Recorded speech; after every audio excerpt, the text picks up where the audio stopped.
What up, YouTube? Back to get another movie review once again today, and this time I'm going to be talking about a really good movie right here, and that movie is Little Mermaid Ariel's Beginning.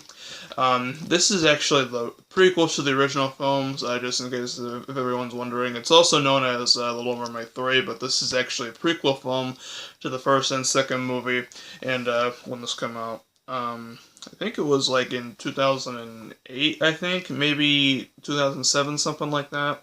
Let's see if it says anything about it right here. It does not say, unfortunately, but I think it was like around I think like 2007, 2008, something like that. If I get it wrong, I apologize. It's been years since I've seen this anyway, but yeah. So pretty much the basic plot is basically Ariel. She lives in the world under the sea, Atlantica, and pretty much music is banned, and she doesn't like it at all. And then her and her friends and family pretty much try to convince her father to allowing music back, and that's basically it. And it's a pretty good prequel, I'd say. Not really like the best Disney movie I've seen. It surely doesn't top Little Mermaid and Little Mermaid 2 Return to the Sea, which a lot of people don't like the second one for some reason, but I actually happen to like that one a lot as well as the first one. But yeah, it's not gonna top like the original ones, but it's still fairly enjoyable. The animation's beautiful, and Jodie Benson, who's the voice of Ariel, came back, and the guy who voiced Sebastian came back. I don't believe the guy who voiced Flounder came back, or the guy who voiced King Trident. He might have come back. I'm not too sure, but yet again, it's been years since I've seen this. But well, actually, I saw it last year for like the second time. But yeah, like at some point, I'm gonna rewatch this again to refresh my memory and all. But but yeah, it was a fairly good one, I'd have to say.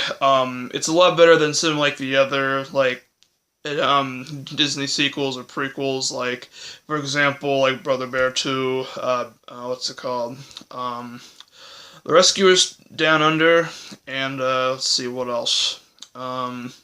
Cinderella 2 and 3, Pocahontas 2, and Tarzan 2, all those sucked, but this one actually isn't actually bad. This one is actually pretty good, but not as good as the first two, like I said before, but still fairly enjoyable. So, if you haven't seen this one, I highly recommend you guys check it out. If you like the ones, if you're a huge fan of the series, like I am personally, don't judge me.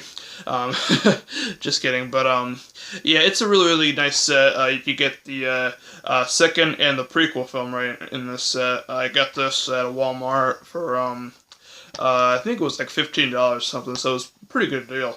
If you buy these, if you try to find these individually, they're actually very rare and hard to find. But this set is actually not that much. It's a little much, but like it isn't like really like crazy expensive like these. Like if you get them individually, because a lot of the Disney movies, fortunately, ended up being out of print, so most of them are pretty hard to find. But most of them have been re-released, which is really good. You can get them pretty cheaper now. But yeah, here's the discs. This is disc 1 for The Little Mermaid 2, and this is disc 2 for The Little Mermaid Ariel's Beginning. And yeah, here's the front, side, and here's the back. And you see it's got quite a lot of features. Like there's Splash Dance, The Dancer's Adventures Under the Sea, and more, stuff like that. And this set's also available on Blu-ray too. I might pick it up on Blu-ray eventually, but I don't know when. But let me know in the comments below if it's any good on Blu-ray, or if there's like any difference or something like that. I'd like to know, because I do have a Blu-ray player and I do like movies on Blu-ray.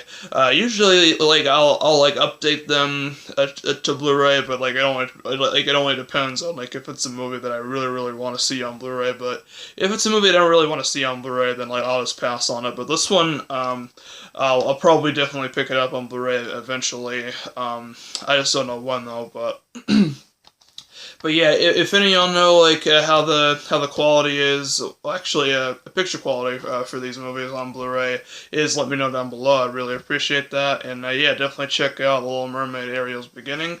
And that's my review for it. And until next time, guys, peace out.